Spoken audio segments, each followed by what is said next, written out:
Good morning ये students. आज की क्लास में हम एक्टिव एंड पैसिव वॉइस का ही टॉपिक कंटिन्यू करेंगे।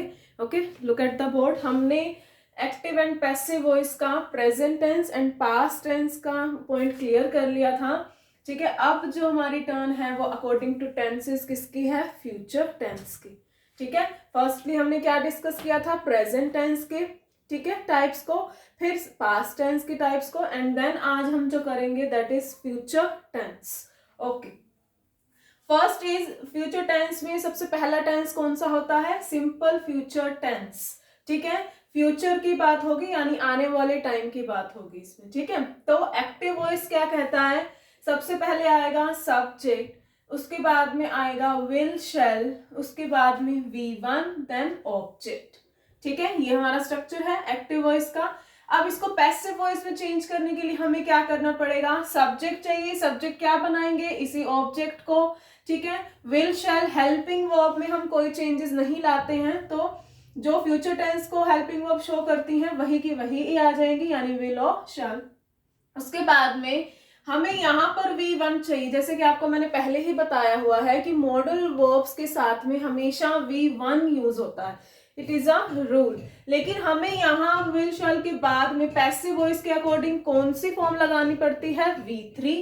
लेकिन अब इस V3 को हम बाद में भी नहीं लगा सकते क्योंकि हमारा रूल है कि V1 आना चाहिए, तो हम एक वर्ड यूज करते हैं B की फैमिली में से, that is B, first form of B। ठीक है, रूट फॉर्म ऑफ B। ठीक है, फिर आया V3, देन हम इसका ऑब्जेक्ट किसको बनाते हैं? यहाँ के सब्जेक्ट को। ठीक है, नेक्स्ट इसके बाद आता है टेंस फ्यूचर कंटिन्यूअस टेंस। उसके एक्टिव वॉइस से पैसिव वॉइस में जाने में कोई भी चेंजेस नहीं करते हैं। ठीक है, यानी फ्यूचर कंटिन्यूअस टेंस में नो चेंज। इसीलिए अब हम चलेंगे फ्यूचर परफेक्ट टेंस पर। फ्यूचर टेंस में हेल्पिंग वर्ब्स में विल शैल के बाद क्या जुड़ जाता है? हैव जुड़ जाता है। फिर V3 हमें पहले ही गिवन होगा जैसे कि परफेक्ट में होता ही है, देन सब्जेक्ट भी आ जाएगा और ऑब्जेक्ट भी अपनी अपने प्लेस पर आ जाएगा। उसके बाद में पैसिव वॉइस में सेंटेंस स्टार्ट करने के लिए क्या चाहिए? सब्जेक्ट, वो कौन होगा? यहाँ का ऑब्जेक्ट। ठीक है, विल शैल तो वही सेम रहेगा, हैव भी सेम रहेगा। अब परफेक्ट के लिए हम प्रेजेंट परफेक्ट में भी क्या वर्ड यूज करते थे पैसिव वॉइस में? बीन। पास्ट परफेक्ट में भी क्या यूज करते थे? बीन। इसीलिए फ्यूचर परफेक्ट में भी क्या यूज करेंगे? बीन। ठीक है, V3 तो यही रहेगा, और सब्जेक्ट जो क्या है इस सेंटेंस का वो क्या बन जाएगा? यहाँ ऑब्जेक्ट। ठीक है, अब जैसे कि हमने प्रेजेंट में भी पढ़ा, पास्ट में भी पढ़ा, इसी तरह फ्यूचर परफेक्ट कंटिन्यूअस में भी नो चेंज। ओके, तो फ्यूचर टेंस से रिलेटेड टू टाइप के सेंटेंसेस में चेंज नहीं कर सकते हम पैसिव वॉइस के अंदर। कौन कौन सा? एक तो future continuous tense and second is future perfect continuous tense. Clear? तो ये हो गए हमारे structure related to future tense. अब यहाँ कुछ एग्जाम्पल स्टार्ट करते हैं जिससे आपको ज्यादा अच्छे से क्लियर होगा। ठीक है, example, 2 examples are written here already. ठीक है, the coach will throw a party on the weekend. The coach will throw. सबसे पहले क्या देखना है हमें? टाइप देखना है, कौन से टाइप का टेंस है? Will plus V1। Will plus V1 कौन सा टेंस हो गया? Simple future. ठीक है, इसको माइंड में रखना है। अब हमें स्टार्टिंग करने के लिए क्या चाहिए? सब्जेक्ट। वो सब्जेक्ट कहां से लेंगे हम? यहाँ के ऑब्जेक्ट से। यहाँ ऑब्जेक्ट क्या है? कोच ने क्या करना है? पार्टी थ्रो करनी है, यानी कि आगे वीकेंड पर। ठीक है, अब ये वीकेंड तो हमारा आगे का पार्ट हो गया, लेकिन हमारा जो मेन ऑब्जेक्ट है वो क्या है? A party. तो हम इसको आगे ले आएंगे, यानी सब्जेक्ट बना देंगे अ पार्टी। ठीक है, विल के साथ हमें क्या लगाना है? बी। फिर हमें V3 लगाना है, V1 है थ्रो, एंड थर्ड फॉर्म क्या होगा इसका? Thrown. By the coach on the weekend. On the weekend. ठीक है, ये वीकेंड वाला पार्ट जो है वो बाद में आएगा, लास्ट में आएगा, बाय द कोच पहले आ जाएगा। तो ये बन गया है a party will be thrown by the coach on the weekend. Next example is I will not prepare the dinner before you come. तुम्हारे आने से पहले मैं डिनर प्रिपेयर नहीं करूंगी। नहीं, इट मीन्स ये कौन सा सेंटेंस आ गया, नेगेटिव सेंटेंस। लेकिन हमने ये देखना है कि टेंस कौन सा चल रहा है अभी, विल प्लस V1 कौन सा चल रहा है, सिंपल फ्यूचर। ठीक है, सिंपल फ्यूचर का कौन सा टाइप का सेंटेंस है ये, नेगेटिव। नेगेटिव से नेगेटिव ही रखना है हमें। अब यहाँ पर ऑब्जेक्ट ढूंढना है, ऑब्जेक्ट क्या है, यहाँ पर क्या प्रिपेयर नहीं करूंगी मैं, डिनर। ठीक है, द डिनर विल नॉट भी हमें लगाना ही पड़ेगा, विल इसके बाद क्या लगेगा, बी, V3 लगेगा, प्रिपेयर का third form, prepared. The dinner will not be prepared by me before you come. The dinner will not be prepared by me before you come. ठीक है, यहाँ कम है तो यहाँ कम ही आएगा। ठीक है, इसको ध्यान में रखना है, ये चेंज नहीं करना आपको कि V1 दिया हुआ तो यहाँ V2 होगा, नहीं। यहाँ पे कौन सा टेंस चल रहा है, फ्यूचर वाला चल रहा है, तो उसी को ही चेंज करना है। ठीक है, अब हमारे हो गए हैं दो टाइप के सेंटेंस, किसके, सिंपल फ्यूचर के। ठीक है, उसके बाद हम क्या करते हैं, एक एग्जाम्पल ले लेते हैं फ्यूचर परफेक्ट का। ठीक है, so third example is will they have sold their house। अब ये कौन सा टाइप का सेंटेंस हो गया है, इंटेरोगेटिव का। ठीक है, क्योंकि हेल्पिंग वर्ब स्टार्टिंग में और लास्ट में क्वेश्चन मार्क है, तो इंटेरोगेटिव सेंटेंस हो गया। दूसरी चीज, will have V3, it means कौन सा टेंस है, फ्यूचर परफेक्ट टेंस। ठीक है, अब इंटेरोगेटिव टू इंटेरोगेटिव ही रखना है। अब मेन चीज यहाँ पर क्या है, आगे क्या आना है, यानी कि ऑब्जेक्ट क्या है हमारा, देयर हाउस। ठीक है, देयर हाउस। अब यहाँ पर लाएंगे तो इसके साथ हेल्पिंग वर्ब कौन सी चाहिए, विल ही चाहिए ना, इसमें तो कोई चेंज नहीं आएगा। विल देयर हाउस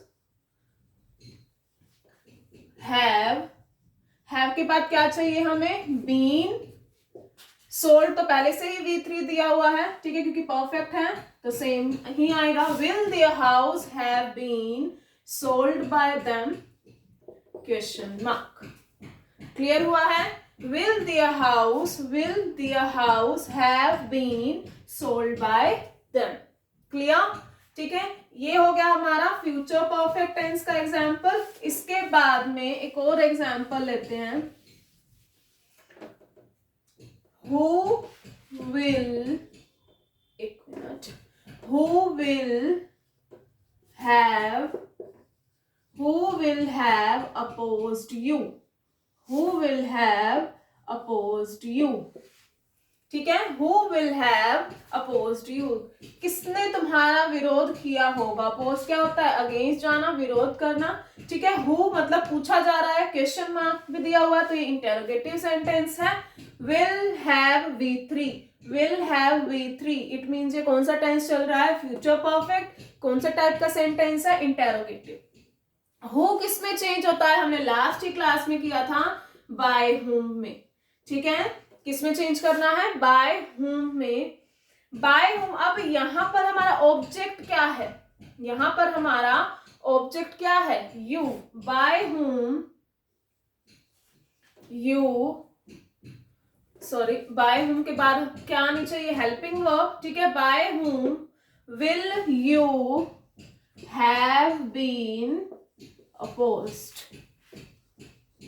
ठीक है, by whom will you have been opposed. ठीक है, इसको हमने इंटेरोगेटिव सेंटेंस में ही रखा है। इंटेरोगेटिव सेंटेंस क्या कहता है कि उस पहले क्या आएगी, हेल्पिंग वर्ब, फिर हमारा आएगा सब्जेक्ट। इस पैसिव वॉइस का सब्जेक्ट है, लेकिन एक्टिव वॉइस का क्या है, ये ऑब्जेक्ट है। यहाँ पर हमने पूछना ही है कि किसने किया ऐसा काम, तो हमें पता ही नहीं है, तो बाय वाला टाइप, जो बाय वाला पार्ट है वो इसमें आएगा ही नहीं।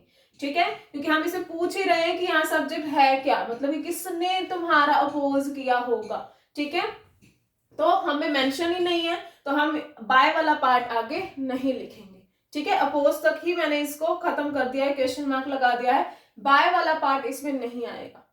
क्लियर है, तो हमने कर लिए हैं टेंसेस को क्लियर, ठीक है, एक्टिव वॉइस के सारे टाइप के सेंटेंस को पैसिव वॉइस में कैसे चेंज करना है वो हमने कर लिया है क्लियर, ठीक है, अकॉर्डिंग टू द टेंसेस, ठीक है, जितने टाइप के टेंसेस करने थे हमने कर लिए हैं, जिन जिन में चेंजेस नहीं होते हैं वो भी हमने कर लिए हैं।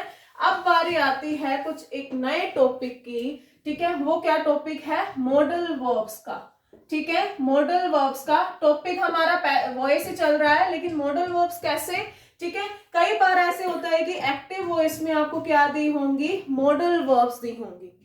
स्ट्रक्चर लिख रही हूं मैं, पहले सब्जेक्ट दिया हुआ होगा, फिर आपको दिया होगा मॉडल वर्ब, उसके बाद में हमेशा आपको क्या मिलेगा, V1। मॉडल वर्ब्स के साथ में हमेशा V1 ही आता है, इसको ध्यान में रखना है, ठीक है। ऑब्जेक्ट ये सिर्फ अफर्मेटिव का टाइप है, ठीक है, नेगेटिव और इंटेरोगेटिव कैसे होगा वो भी आपको क्लियर कर दूंगी मैं, ठीक है। अब ये तो हो गया हमारा एक्टिव वॉइस, ठीक है।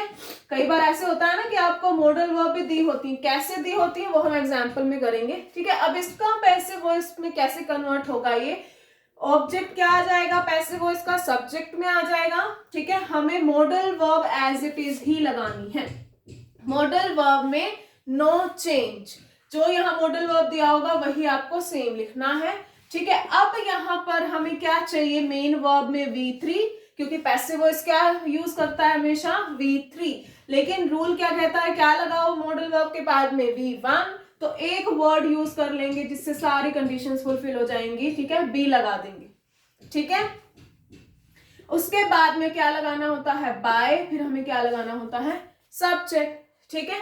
अब देखो ये तो हो गया है हमारा स्ट्रक्चर, एक्टिव वॉइस का भी बता दिया है, पैसिव वॉइस का भी।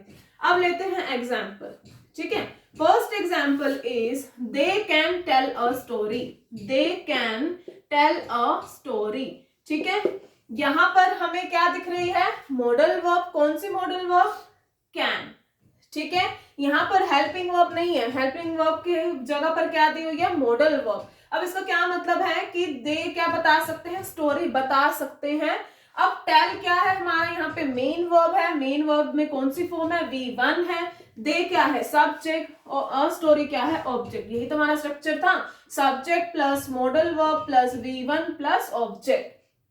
एक्टिव वॉइस है, अब इसको पैसिव वॉइस में कैसे चेंज करेंगे, अ स्टोरी जो इस सेंटेंस का सब्जेक्ट है वो क्या बन जाएगा पैसिव वॉइस में, सॉरी ऑब्जेक्ट है वो क्या बन जाएगा यहाँ सब्जेक्ट, अ स्टोरी। अब कैन मैंने कहा था कि modal verb as it is आ जाएगी कैन, उसके बाद में हमें क्या वर्ड यूज करना है, बी, V3, टेल का third form told, by, them, clear. सारा रूल सेम है, जो हम पहले करते आए वही है, बस एक चीज आपको ध्यान रखनी है, मॉडल वर्ब से वही सेम आएगी, यहाँ आपको क्या लगाना पड़ेगा, बी लगाना पड़ेगा, V3 तो आपको पता ही है, ठीक है। बाकी सारे रूल क्या है, सेम रहेंगे, क्या क्या सेम, एक तो V3 का पार्ट, बाय का पार्ट, ऑब्जेक्ट और सब्जेक्ट का पार्ट, ठीक है। चेंज आया है इधर, ठीक है, मॉडल वर्ब प्लस बी लगाना है आपको, अ story can be told by them. Next example is, may I do this work? May I do this work? ठीक है, परमिशन हो रही है यहाँ पर कि मैं क्या ये काम कर सकता हूँ, ठीक है। May I do this work?